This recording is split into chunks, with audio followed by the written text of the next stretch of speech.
अपने दोनों हाथों को उठाकर खुदाबंद की ग्लोरी को सोखो अपने अंदर।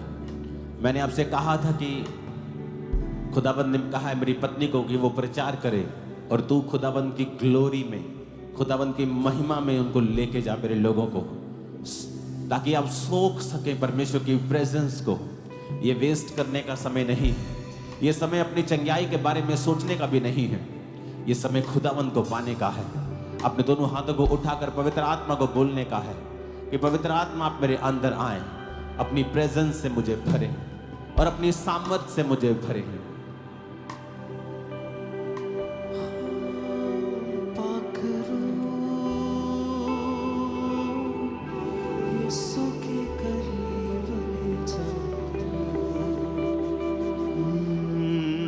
यीशु से मिलूंगा जब सब कुछ कहूंगा, तब मैं यीशु से मिलूंगा जब सब कुछ कहूंगा, तब गले से लगाएगा वो, पोंछ देगा मेरे आंसू।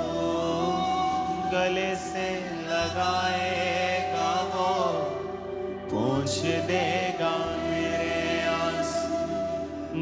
गले से लगाएगा वो, पोंछ देगा मेरे आंसू। आखिर यीशु के करीब ले जा।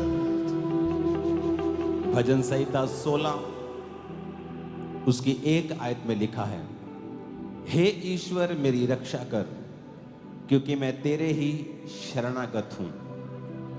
मैंने परमेश्वर से कहा, तू ही मेरा प्रभु है, तेरे सिवा मेरी भलाई कहीं नहीं। अपनी स्क्रीन की ओर देखें, उस वचन की ओर, और इस वचन को पूरा कर दें स्क्रीन के ऊपर फुल।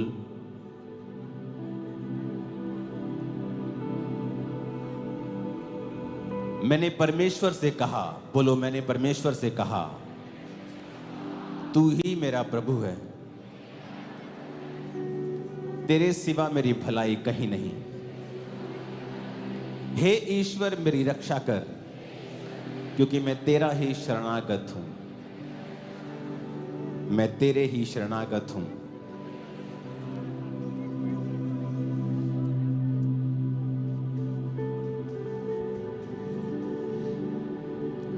इसमें दाऊद ने क्यों कहा? यह दर्शाता है एक व्यक्ति का परमेश्वर के ऊपर निर्भरता।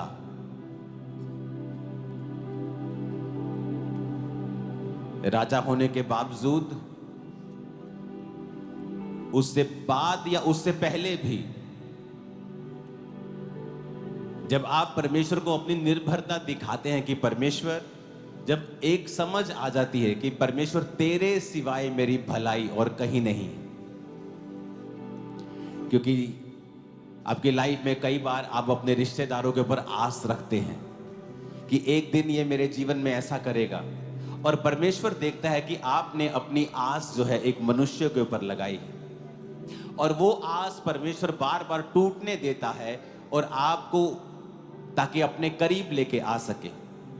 और जब आप ये बात समझ जाते हैं कि, और फिर परमेश्वर को उसने बोला कि परमेश्वर मैं तेरे ही शरणागत हूं। उसके बहुत से दोस्त थे।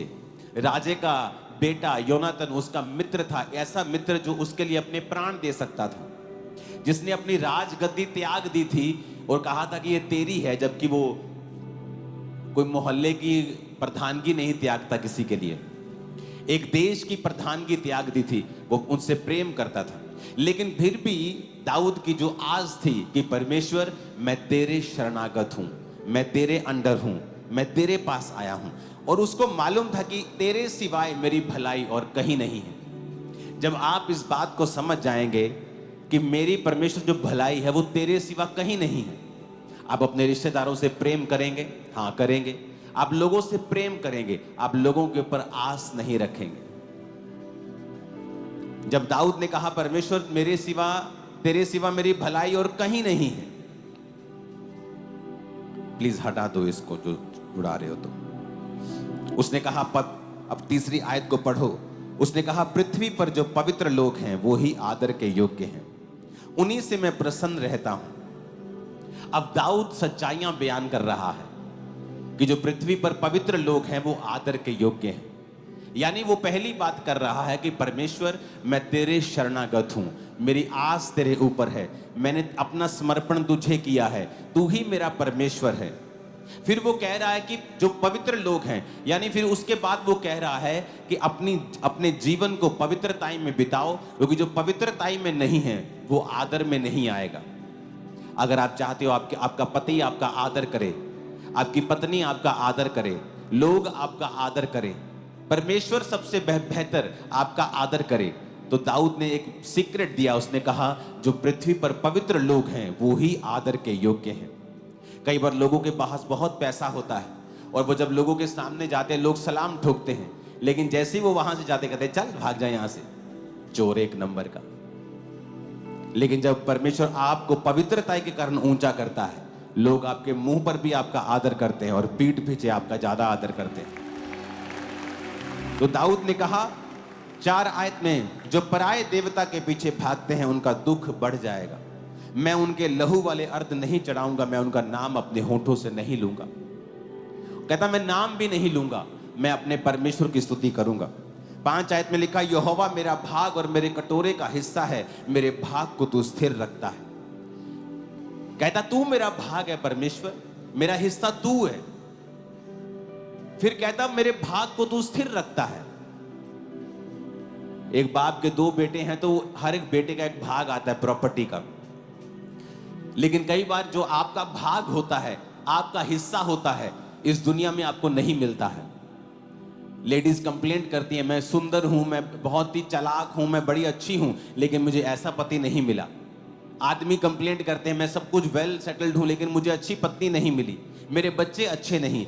क्योंकि बाइबल कहती है, परमेश्वर कहता कि मैं तेरे भाग को स्थिर रखता हूं। मैं तेरा भाग, जो तेरा धरती पर भाग है ना, जो तेरे धरती पर जो हिस्सा मैंने तेरे लिए रखा है, मैं स्थिर रखता हूं। अगर तू मेरे साथ नहीं है, मेरे शरणागत नहीं है, अगर तूने अपनी आस मुझ पे नहीं रखी है, और अगर तू पवित्रताई में नहीं है, तो वो हिस्सा जो तेरा है तुझे कभी नहीं मिलेगा। दाऊद कहता है 6 में, मेरे लिए माप की डोरी मन भावने स्थान में पड़ी और मेरा भाग मन भावना है। परमेश्वर कहता है मैं तुझे मन भावना भाग दूंगा। एक जगह एक कई बार होता है ना, आप फॉरेन में चले जाओ तो एक बड़ी सारी कॉलोनी कटती है, तो कुछ कॉलोनी में कुछ मकान महंगे होते हैं, कुछ सस्ते होते हैं।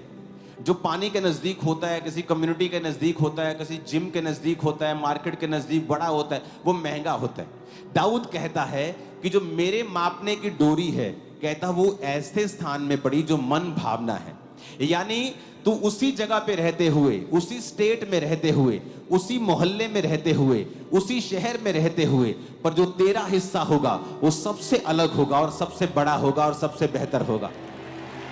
और अगर आप इसे इब्रानी भाषा में पढ़ेंगे, क्योंकि ये इब्रानी भाषा में बाइबल पुराना नियम लिखा गया था, अगर आप इसे इब्रानी भाषा में पढ़ेंगे तो आप इसमें वचन जो पढ़ेंगे, इसका मतलब आत्मिक नहीं है। जो इस लाइन का मतलब शारीरिक आशीषें हैं।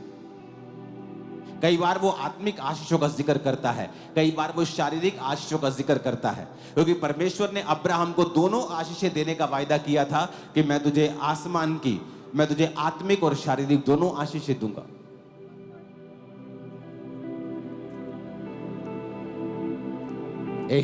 बैठ जाओ। अपने पड़ोसी को बोलो, मेरे लिए माप की डोरी मन भावने स्थान में पड़ी और मेरा भाग, नहीं डिक्लेयर करो, मेरा भाग मन भावना है।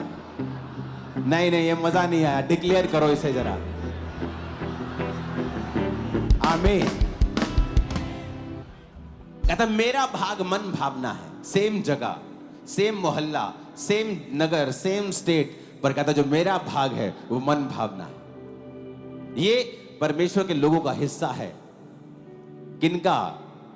जिनका जो खुदावंत के शरणागत हैं, जो एक ही परमेश्वर को मानते हैं, जिन्होंने अंदर से ठान लिया है, जो समझ चुके हैं कि परमेश्वर तेरे सिवा मेरी भलाई और कहीं नहीं है, जो पवित्रताई में चल रहे हैं, जिनका परमेश्वर सिर्फ एक है, जिनके होंठों पर सिर्फ परमेश्वर का नाम है, वो कहते हैं कि फिर मेरे कटोरे का जो हिस्सा है, मेरा भाग है, उसको परमेश्वर स्थिर रखेगा और मेरा भाग मन भावना होगा। मन भावना। सारे बोलेंगे वाओ, आपके जैसी ब्लेसिंग हमें भी चाहिए, आपके जैसी ये चीज हमें भी चाहिए, आपका हिस्सा ऐसा होगा इन जीसस नेम। 7 आयत में लिखा है, मैं यहोवा को धन्य कहता हूं। आपके मुंह से परमेश्वर की स्तुति निकला करेगी, आप परमेश्वर को धन्य कहा करेंगे, क्योंकि आपने खुदाबंद की बेहतरी को, उसकी ब्लेसिंग को देखा होगा, क्योंकि उसने मुझे सम्मति दी है, वरन मेरा मन भी रात में मुझे शिक्षा देता है। आप देखेंगे जब आप परमेश्वर के वचनों पे चलना शुरू करते हैं, आप कई बार अकेले बैठे होते हैं और परमेश्वर आपसे बात करना शुरू करता है, आपका मन आपको शिक्षा देता है कैसे बेहतर करना है अपनी जिंदगी को, कौन से पाप हैं, कौन सी कमियां हैं जिनको अपनी जिंदगी से निकालना है। कहते तेरा मन भी रात को तुझे शिक्षा देगा जब तू परमेश्वर के साथ जुड़ा हुआ होगा, जब तू रोज वचन को पढ़ेगा, परमेश्वर के साथ समय को बिताएगा, अपनी आस खुदा पे रखेगा, तेरा मन रात को तुझे शिक्षा देगा। 8 आयत में लिखा है, मैंने यहोवा को निरंतर अपने सम्मुख रखा है, इसलिए कि वह मेरे दाहिने हाथ रहता है, मैं कभी ना डगमगाऊंगा। मेरा हृदय आनंदित, मेरी आत्मा मगन हुई और मेरा शरीर भी चैन से रहेगा। कहता मैंने यहोवा को निरंतर अपने सम्मुख रखा है। कोई परमेश्वर को अपने सामने कैसे रख सकता है? यह कोई कुर्सी थोड़ी है कि आपने सामने रख दी, या कोई चीज थोड़ी है कि आपने अपने सामने रख दी। इसका मतलब है परमेश्वर को सम्मुख जानकर सारे काम करना। आप एक जॉब प्लेस पे हैं, आप एक नौकरी कर रहे हैं, आप बिजनेस कर रहे हैं, और जब वहां आप चोरी करते होंगे, इसका मतलब यहोवा आपने अपने सम्मुख नहीं रखा है। अगर आपके सम्मुख आप यहोवा को जान के चलेंगे, आप चोरी करते हुए डगमगाएंगे, आपके हाथ कांपेंगे। आप व्यभिचार का मैसेज करते करते आपका दिल कांपेगा, क्योंकि आपने परमेश्वर को अपने अगर सामने रखा है तो। लेकिन कई समय तक आप परमेश्वर को साइड कर देते हैं कि अब तू मुझे नहीं चाहिए, और फिर आप अपने काम करते हैं जो नहीं करने चाहिए। इसलिए बाइबल कहती है, परमेश्वर ने कहा मेरा हृदय आनंदित, दाऊद कहता है मेरा हृदय आनंदित रहेगा। बहुत से लोग हैं जो आनंदित नहीं हैं अपनी जिंदगियों से, खुदावंद का आनंद उनके ऊपर नहीं है। कहता मेरी आत्मा मगन है और मेरा शरीर भी चैन से रहेगा, मेरी बॉडी हील रहेगी, मेरी सोल आनंदित रहेगी, प्राण मेरा। अंदर से जो बेचैनी है, अंदर से जो खालीपन है, अंदर से जो सवालिया निशान उठते हैं, अंदर से जो खालीपन है, अंदर से जो एक बेचैनी है, उसने कहा वो खत्म हो जाएगी और तू मगन होगा। तेरा हृदय आनंदित रहेगा, तेरा शरीर भी चैन से रहेगा, तेरा शरीर भी हील रहेगा, तेरा शरीर भी मजबूत रहेगा। और ये कैसे होगा? जब तू परमेश्वर को अपने सम्मुख रखेगा, जब तू पाप करने लगेगा और सोचेगा नहीं परमेश्वर मेरे सामने खड़ा, मुझे देख रहा है। अगर तू गलती करेगा तो उसकी माफी मांगे, परमेश्वर के सामने चला जाएगा, दोबारा ना दोहराने का वायदा करेगा और खुदाबंद को फिर अपने सामने रखेगा। अपने जीवन में तू चलेगा परमेश्वर को सामने जानकर, बिजनेस करेगा सामने रख के, जॉब करेगा सामने रख के, सेवा करेगा सामने रख के। कहता अगर तू यहोवा को अपने सम्मुख रखेगा, तेरा हृदय आनंदित रहेगा, तेरी आत्मा मगन रहेगी, तेरा शरीर चैन में रहेगा। क्योंकि तू मेरे प्राण को धलोक में ना छोड़ेगा, ना पवित्र भक्त को सड़ने देगा। तू मुझे जीवन का रास्ता दिखाएगा, तेरे निकट आनंद की भरपूरी है, तेरे दाहिने हाथ में सुख सर्वदा बना रहता है। यह भविष्यवाणी जब वो आत्मा में था तो उसने ये भविष्यवाणी की थी कि तू मेरे प्राण को अधोलोक में ना छोड़ेगा, जो जीसस क्राइस्ट के लिए थी, ना पवित्र भक्त को सड़ने देगा, जो जीसस क्राइस्ट के लिए थी। उसने ना तो जीसस क्राइस्ट के बॉडी को सड़ने दिया, ना ही उसको अधोलोक में छोड़ा, और वह मुर्दों में से जी उठा और वापिस आया और आज भी जीवित है। उसने कहा तू मुझे जीवन का रास्ता दिखाएगा, जहां जीवन है। आपकी आंखें आपको धोखा देती हैं। अब्राहम ने कहा लूत देख ले क्या चाहिए, उसको हरी हरी चारगाह दिखी, हरी हरी हरी, वेरी नाइस। कहता ये मुझे चाहिए। लेकिन वो नहीं जानता था कि वो हरी चरगाह नहीं है, वो सदम और अमोरा की ओर जा रहा है, विनाश की ओर जा रहा है। आपकी आंखें आपको धोखा देती हैं। परमेश्वर ने कहा अगर तू मेरे साथ वफादार होगा तो मैं तुझे जीवन का रास्ता दिखाऊंगा। मैं तुझे दिखाऊंगा कि जीवन का रास्ता, सही रास्ता क्या है। तेरे बिजनेस में, तेरी जॉब में, तेरे फाइनेंस में, तेरी फैमिली में, तेरी सेवकाई में, तेरी सेहत के लिए मैं तुझे रास्ता दिखाऊंगा। तेरे निकट आनंद की भरपूरी है, तेरे दाहिने हाथ में सुख सर्वदा बना रहता है। अगर उसके निकट रहेंगे तो आनंदित रहेंगे। दाहिने हाथ का मतलब है परमेश्वर के साथ राइट होकर चलना, सही होकर चलना। जब भी दाहिने हाथ का जिक्र आता है तो इसका मतलब है right standing with God. Righteousness का मतलब है राइट स्टैंडिंग विद गॉड। दाहिने हाथ का मतलब है खुदा के साथ सही चलना। जब आप परमेश्वर के साथ सही चलते हैं, सब कुछ सही करते हैं, दाहिने हाथ खड़े होते हैं, यानी प्रभु के साथ सहमत होते हैं, तो उसने कहा सुख उसके दाहिने हाथ में सर्वदा बना रहता है। कोई क्रिश्चियन आपको नहीं मिलेगा, रियल क्रिश्चियन, आज दुखी सुखी, फिर कल दुखी, फिर परसों सुखी। आपको हमेशा वो सुखी मिलेगा। परीक्षा में वो हो सकता है, लेकिन सुख उसको छोड़ के कभी नहीं जाएगा। ये आपका और मेरा हिस्सा है। आमीन। साथ चाहिए मेरे को चर्च, साथ चाहिए। आमीन ऊंची आवाज में।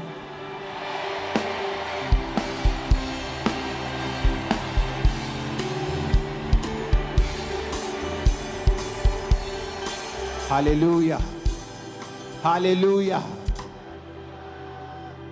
इसलिए मैंने आपको भजन संहिता पढ़वाया है कि आप तौबा करें अपनी लाइफ में, खुदा के पास जाएं, उसके बिना कुछ नहीं मिलेगा। आपको सिर्फ निराशा होगी, एम्बैरेसमेंट होगी, शर्मिंदगी होगी, दिल टूटेगा, मन टूटेगा, आंसू होंगे।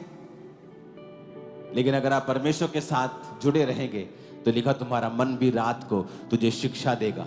कॉन्टिन्यूसली परमेश्वर तेरे से बात करता रहेगा, तेरी लाइफ को बेटर करता रहेगा। तैयार हो आप? चर्च की ग्रेस बढ़ गई है। अब आप वचन 2 बार सुन रहे हैं और मैं आपको खुदाबंद की ग्लोरी में भी लेके जा रहा हूं। जब आप परमेश्वर की ग्लोरी में जाएंगे, जब मैं आया करूंगा पुलपिट के ऊपर और आप सोखा करें इसको अपनी बॉडी, अपनी जीवन के अंदर, यही है रियल ट्रेजर।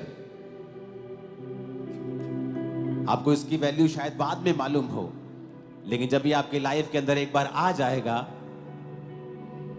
ये वंडर्स करेगा, अलग करेगा आपको दुनिया से।